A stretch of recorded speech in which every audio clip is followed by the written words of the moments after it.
Now, moving on to pro number 10.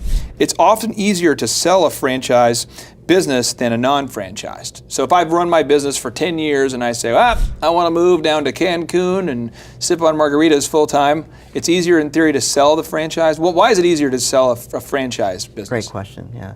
Because the potential buyer is not going to look at the franchise business based on what only you did with it.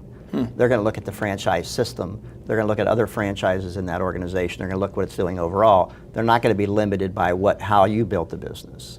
So for example, if I'm buying an independent business, I'm going to base it all on what you've done or not done, and the price is going to vary depending on that. If I haven't deployed on that franchise system to the best of my abilities, and it's underperforming, but the majority or most of them are performing well, the buyer's going to see that as an opportunity, and they're going to want to invest in purchasing that business. So the resaleability, and if it's highly successful, and now you're selling that business for a multiple of return, now you're going to get the highest formula for that, because it's not just I'm looking at your business and seeing it being that successful. I have a whole franchise system I can compare to and see that this is very predictable. I can continue this beyond you. If I buy an independent business, it's built around you.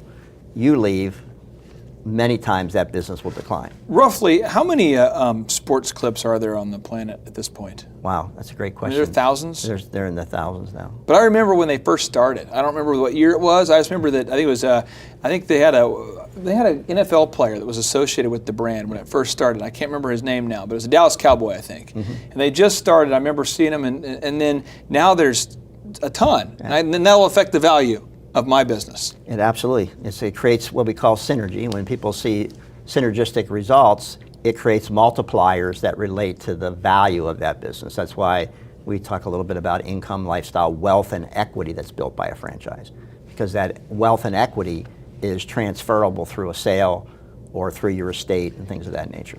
Now the con of this, I've heard a few franchisees that I've met over the years, they say the con is that corporate requires them to maintain their books at a certain level. And they're like, corporate wants me to do my P&L this month. Corporate wants me to do, corporate's always wanting me to know if I'm making a profit or not, or whatever.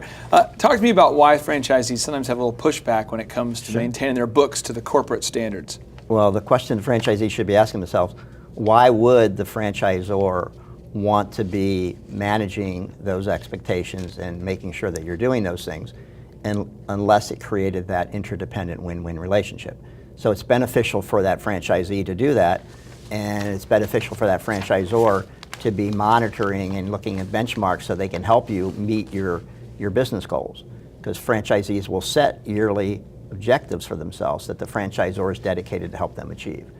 You know, you've heard the term, you can't expect what you don't inspect. Yeah. And that's why they do it.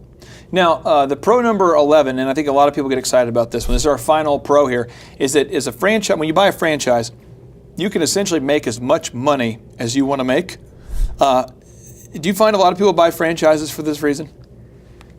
Well, you know, interesting, we talk about buying franchises. Actually, what we've learned from 30 years of working with so many individuals is that no one really wants to buy a franchise or be sold one. They just want to own the outcome of it. Oh, okay. So, you know, looking at buying a franchise is typically where they start from, but helping them understand how to use that business as a vehicle to drive that income, lifestyle, wealth, and equity is the key.